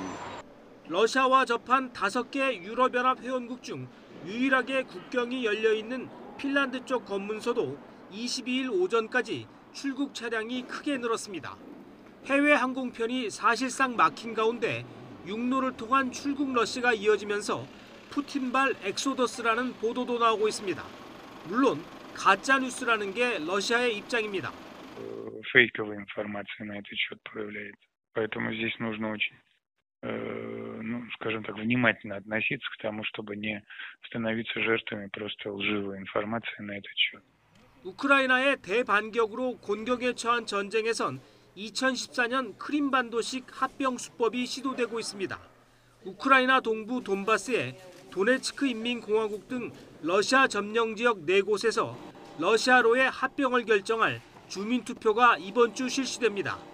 일단 영토로 만들고 침범하면 전면전이라는 으름장인데 미국 등 서방 세계가 강력히 비난하면서 추가 제재를 공식화했습니다. Every member of the United Nations reject the sham referenda and unequivocally declare that all Ukrainian territory is and will remain part of Ukraine. 푸틴 대통령은 예비군 징집령과 돈바스 점령지 합병으로 전세를 뒤집겠다는 심산이었겠지만 고립은 악화하고 국민 반발까지 거세지면서 수렁만 더 깊어지고 있습니다. YTN 이상순입니다. 네, 우리나라 대축제 가운데 하나인 밀양 아리랑 대축제가 경남 밀양에서 열렸습니다. 코로나19 여파로 3년 만에 열리기도 하고 또 유네스코 인류무형문화재로 등재된 지 10년 만이라 더 의미가 있습니다. 박종혁 기자가 소개합니다. 선선한 가을바람이 부는 강변에 마련된 무대. 화려한 불꽃이 밤하늘을 수놓으며 본격적인 축제의 시작을 알립니다. 코로나19 여파로 3년 동안 열리지 못한 밀양 아리랑 대축제에 서막이 올랐습니다. 좀 오랜만에 사람 사는 것 같고 일상으로 돌아온 것 같아서 너무 기분이 좋습니다. 아이랑 즐길 거리도 많고 즐거운 시간이 될 것 같습니다. 밀양 아리랑 대축제는 1000개가 넘는 전국의 축제 가운데 문화체육관광부가 35개만 지정한 대축제 가운데 하나입니다. 축제의 대미는 밀양강 오디세이. 밀양 아리랑과 밀양을 대표하는 과거와 현재의 인물과 사건을 뮤지컬 형태의 독창적인 기법으로 연출한 공연입니다. 전문 배우와 시민 1000여 명이 참여합니다. 단순한 공연을 넘어 밀양 공동체의 힘과 연대, 또 협력의 정신을 지역 주민들이 공유하는 장이 되는 겁니다. 밀양 오디세이가 밀양의 정신과 밀양의 역사, 밀양의 얼을 한꺼번에 볼 수 있는 공연이라서 너무 뜻깊고 감명 깊습니다. 대표 공연 외에도 창작 뮤지컬 공연 등 8개의 주제형 프로그램이 펼쳐지고 밀양의 전통 보존을 주제로 백일장 대회, 미술 대회, 궁도 대회 등 8개 경연 행사도 이어집니다. 특히 올해는 밀양 아리랑이 강원도 정선 아리랑, 전남 진도 아리랑과 함께 유네스코 인류무형문화유산으로 등록된 지 10년입니다. 이를 기념해 밀양과 정선, 그리고 진도 등 3대 아리랑이 모두 모이는 축제도 다음 달 14일부터 사흘 동안 열립니다. 아리랑을 주제로 한 대한민국 문화의 달 행사가 우리 밀양에서 개최됩니다. 아리랑의 유네스코 인류무형유산 등재 10주년을 기념하는 행사입니다. 세계 속의 밀양 아리랑을 주제로 한 밀양 아리랑 대축제는 오는 25일까지 이어집니다. YTN 박종혁입니다. 대전에 있는 한 대학교 축제 주점에 음란물을 연상시키는 선정적인 메뉴판을 건 학과 학회장이 징계를 받게 됐습니다. 학교 관계자는 그젯밤 학교 축제 주점에서 한 학과의 학회장이 해당 메뉴판을 걸었고 다음 날 발견해 바로 철거했다고 밝혔습니다. 학교는 학회장을 징계위원회에 넘기는 한편 재발 방지 대책을 마련할 방침입니다. 경찰이 대통령실 이전으로 경비구역이 대폭 확대됐다면서 새 순찰차 도입 예산 26억 원을 편성한 것으로 확인됐습니다. 경찰청은 집무실 이전과는 무관한 예산이라고 해명했습니다. 김승환 기자가 단독 보도합니다. 이번 달 기획재정부가 국회에 제출한 내년도 경찰청 예산안입니다. 중형 승합차 26대를 새로 도입하겠다며 26억 원을 책정했습니다. 한 대에 1억 원꼴인데 내후년에도 추가로 26대를 들여와 53억 원을 투입해 모두 52대를 운용하겠다는 계획도 밝혔습니다. 예산 요구 명분은 뭔지 경찰청이 기재부에 제출한 요구서를 확인해봤습니다. 대통령 집무실 이전에 따른 경비 범위 확대를 순찰차 도입의 핵심 사유로 꼽았습니다. 기존 청와대는 전면 700m가 주요 경비 구역이었지만 용산 대통령실은 전체 둘레가 7km에 달해 순찰구역 자체가 대폭 늘었다는 겁니다. 이 때문에 대통령실 이전 여파가 경비 예산에도 미친 게 아니냐는 의혹이 제기되자 경찰청은 즉각 부인했습니다. 내년 5월 의경제 폐지로 인력이 크게 줄어 기동수단 혁신을 위해 원래 추진해왔다며 집무실 이전과 무관하다고 선을 그었습니다. 실제 경찰청이 YTN에 보낸 설명자료엔 새 순찰차 도입을 위한 중장기 계획이 적혀 있습니다. 그러나 당시엔 대통령실 이전에 따른 소요란 표현은 전혀 없었던 데다 한 대에 무려 2억 원씩 연간 120억 원이 필요하다고 적시해 예산 삭감에 대비한 부풀리기 정황도 확인됩니다. 이를 두고 경찰청이 수건 사업 예산을 더 쉽게 따내기 위해 대통령실 이전에 따른 경비 강화를 명분으로 삼은 게 아니냐는 비판이 나옵니다. 한 푼이라도 아껴서 민생 예산에 집중해도 모자랄 판에 끼워 넣는 것은 이것은 아주 큰 문제입니다.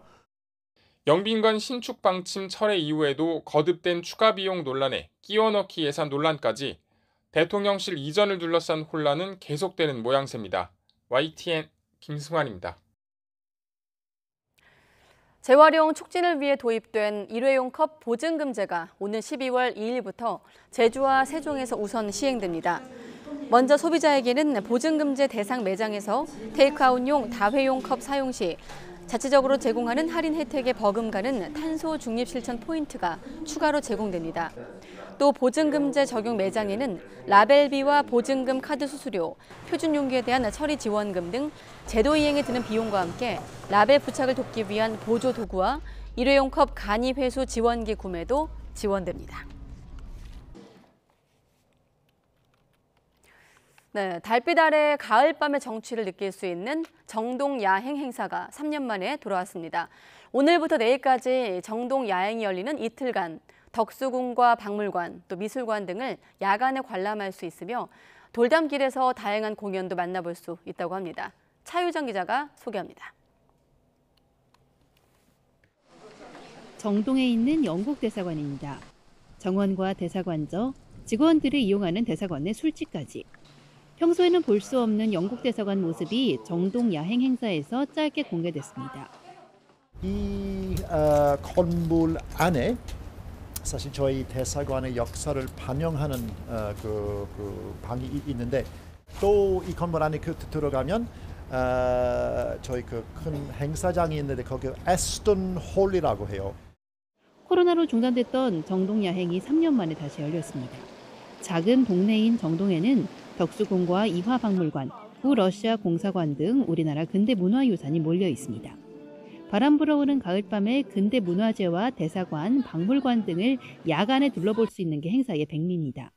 전문 해설사와 걸으며 정동과 얽힌 근대사를 듣는 프로그램도 있습니다. 덕수궁 돌담길 상설 무대에서는 기양 연주 등도 감상할 수 있습니다. 상세한 공연 정보와 행사 시간 등은 정동 야행 홈페이지를 통해 확인할 수 있습니다. YTN 차유정입니다. 네, 요즘엔 손편지가 거의 사라지면서 우표도 함께 찾아보기 힘들게 됐는데요. 아날로그 문화를 상징하던 종이 우표가 디지털을 만나 전혀 새로운 가치로 사람들을 다시 찾아왔습니다. 최소라 기자가 소개합니다. 35년째 우표를 수집하고 있는 김용진 씨. 난초를 좋아해 난초가 그려진 우표를 하나둘 모으기 시작했는데 그렇게 수집한 우표가 이제는 수만 장이 되었습니다. 모은 우표 한 장 한 장은 김 씨에게 분신처럼 소중합니다. 우리 조카가 태어났을 때 제가 이 우표를 붙여서 편지를 보내가지고 환영한다고 제가 이 조카한테 편지를 보냈던 게 있습니다. 이 우표 붙였어요. 예. 이 우표도 기억이 남네요. 예. 오인균 씨는 발행된 지 100년도 넘는 우표들을 전문적으로 수집하고 있습니다. 경매에서 낙찰받은 국내 최초의 우표부터 외국에서 직접 구해온 1800년대 우표까지 무엇과도 바꿀 수 없는 가치를 자랑합니다. 아버지가 옛날 이거 모으신 것도 있고 일본에 또 자료가 많이 있거든요. 그래서 아버지랑 또 우표 모으러 일본을 또 간 적도 있고. 이렇게 많은 사람의 사랑을 받는 우표의 미래는 어떤 모습일까? 우정사업본부는 우표의 블록체인 기술을 적용해 국내 최초로 NFT 우표 14점을 선보였습니다. 우표의 디지털 이미지에 고유값을 부여했기 때문에 위변조가 불가능하다는 설명입니다. 아직 NFT 우표를 공식 판매하는 건 아니지만 앞으로 활용처를 모색할 계획입니다. 그리고 보안 측면에서도 강점이 있는, 그래서 앞으로 NFT 우표가 많이 유행을 할 것으로 기대를 하고 있습니다. NFT 기술을 시장에서 어떻게 받아들일지를 상황을 보고 점차 확대를 해나가려고 합니다. 태블릿 카메라로 우표를 비추자 화면 속에 3차원 우표가 펼쳐집니다.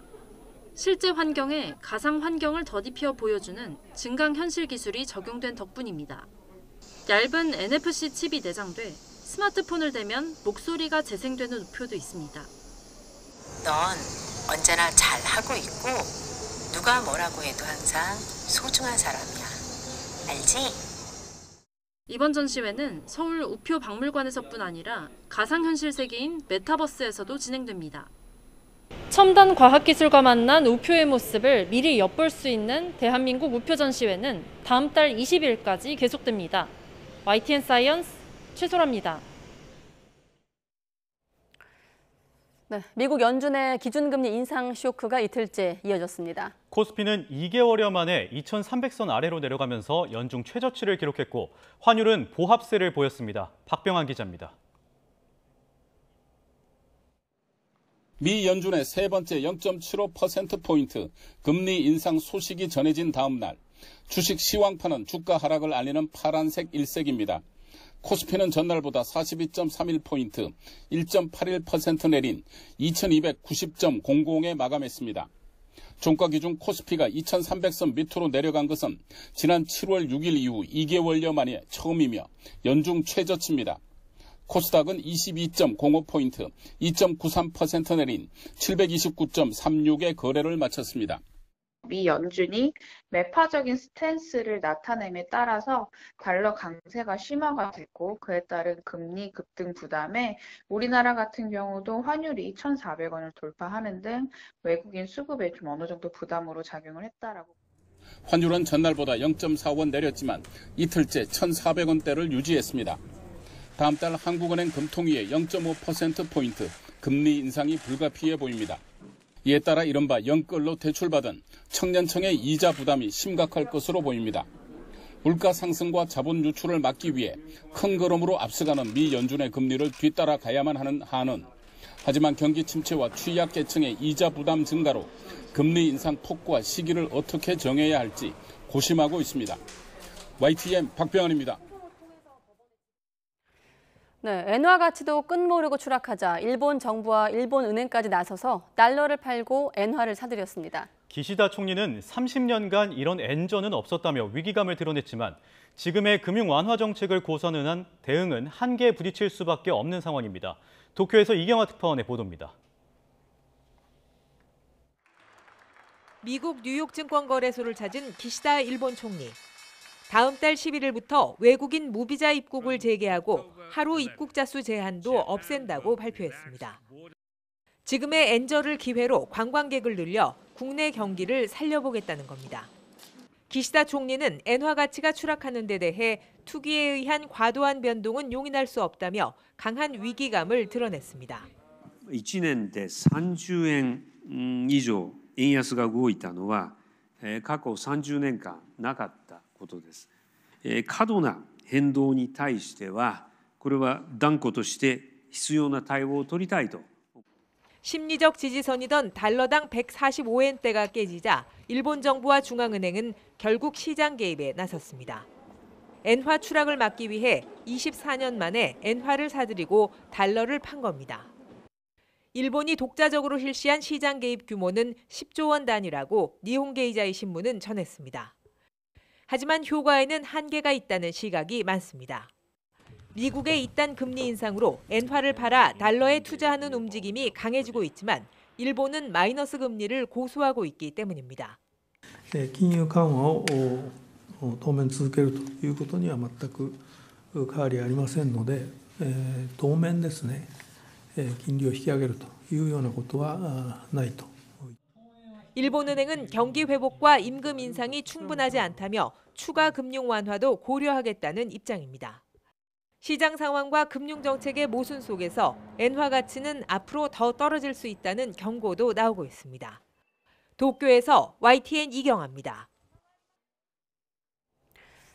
코로나19 유행 뒤 처음으로 실시한 대규모 조사 결과 우리 국민 97%가 감염이나 백신 접종을 통해서 코로나19 항체를 갖고 있는 것으로 나타났습니다. 이른바 숨은 감염자 규모도 처음으로 확인됐는데 국민 5명 가운데 1명 수준이었습니다. 신윤정 기자의 보도입니다.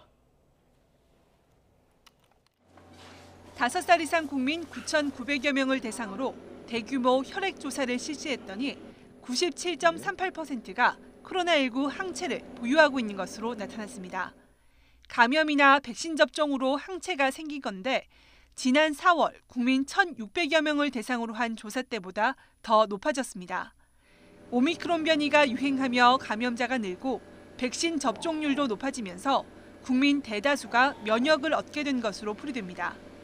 방역당국은 항체 양성률은 항체 보유 여부만을 나타낼 뿐 항체가 얼마나 있는지 방어력을 가진 중화항체가 있는지는 알 수 없다고 설명했습니다. 또 항체는 6개월 정도 지나면 사라지기 때문에 충분한 집단 면역이 형성됐다고 보긴 어렵다고 밝혔습니다. 면역으로 형성된 항체가 시간이 지남에 따라 소실이 되며 또한 새로운 변이가 나타난다면 기존의 방어 효과는 더 감소할 수 있기에 코로나19에 걸리고도 무증상이거나 진단 검사를 받지 않은 이른바 숨은 감염자 규모도 처음 확인됐습니다. 자연 감염에 의한 항체 보유자는 전체의 57.65%로 조사 직전 누적 확진자 비율 38.15%와 비교해 20%포인트 정도 높았는데 당국은 이 차이가 통계에 잡히지 않은 미확진 감염자라고 설명했습니다. 누적 코로나19 환자의 절반 정도, 약 1,000만 명 정도가 숨은 감염자로 지역사회에 있었던 건데 영국 등 해외와 비교하면 낮은 비율입니다. 경제 활동이 왕성한 40, 50대에서 특히 높게 나타났는데 감염 사실을 숨긴 채 경제 활동을 한 사례가 많았을 것으로 추정됩니다. 아무래도 진단검사를 받고 격리가 되었을 때 느낄 수 있는 여러 가지 불편함들 그리고 국가의 지원 같은 것들이 그런 연령대의 분들에게는 어려움으로 작용할 수 있다는. 정부는 전국 단위, 전 국민을 대표하는 표본조사로 나온 이번 결과를 예방접종과 검사정책 등 감염병 대응 자료로 활용할 방침입니다. YTN 신윤정입니다.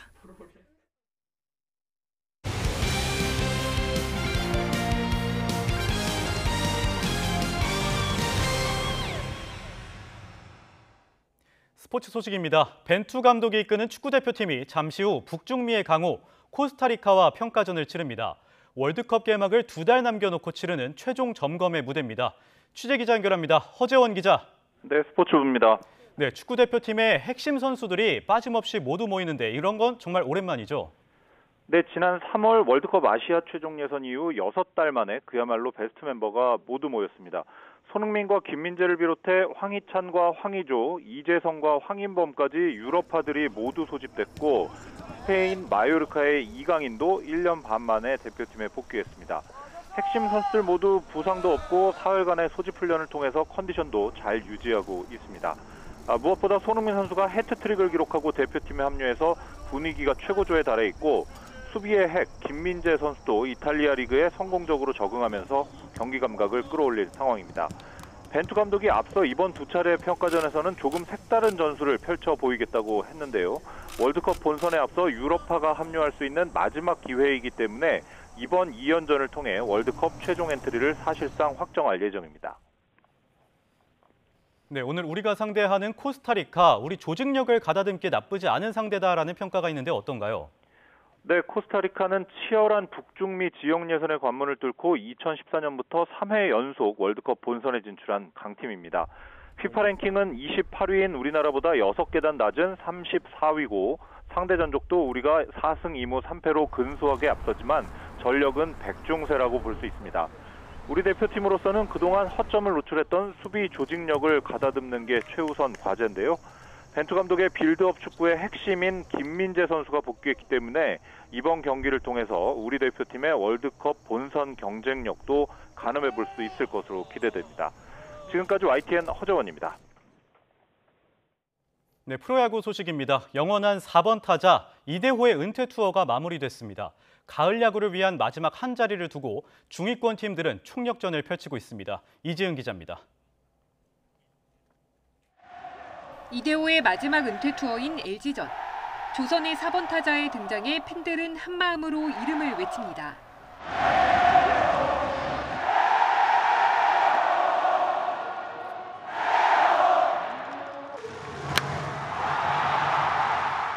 안타를 친 뒤 대주자로 교체된 이대호는 팬들을 향한 인사를 잊지 않습니다.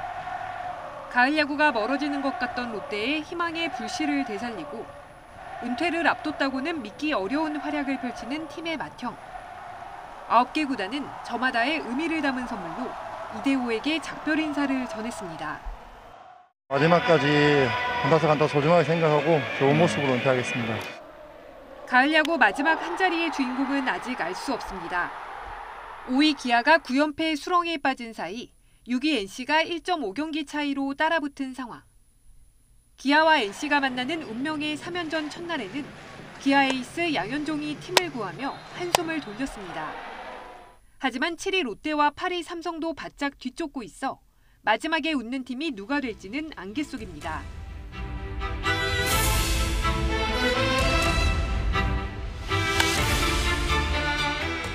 프로야구 4강이 굳어진 상황에서 펼쳐지는 5위 싸움이 9월의 야구장을 뜨겁게 달구고 있습니다. YTN 이지은입니다. 주말인 내일도 청명한 가을 하늘이 함께하겠습니다. 낮 동안 선선해서 깊어가는 가을을 느끼기 좋겠는데요. 내일 서울의 아침 기온은 12도로 오늘보다 쌀쌀하겠지만 한낮에는 24도까지 올라서 일교차가 10도 이상으로 크게 벌어지겠습니다. 환절기 옷차림에는 각별히 유의하셔야겠습니다. 내일도 먼지 걱정은 없겠지만 낮 동안 강한 볕에 자외선 지수가 높게 치솟겠는데요. 자외선 차단제를 꼼꼼히 덧발라주시는 게 좋겠습니다. 내일 아침 기온은 오늘보다 2도에서 3도가량이 내려가겠습니다. 내일 서울의 아침 기온은 12도, 대구는 13도, 부산은 15도 선에서 출발하겠고요. 낮 기온은 오늘보다 1, 2도가량 높아서 선선하겠습니다. 내일 서울의 한낮 기온은 24도, 대전도 24도, 광주와 대구는 25도, 부산은 26도를 보이겠습니다. 당분간 맑고 일교차가 큰 전형적인 가을 날씨가 이어지겠습니다. 지금까지 날씨 정보였습니다. 네, 가장 빠른 종합뉴스 뉴스큐 마치겠습니다. 네, 함께해 주신 여러분 고맙습니다.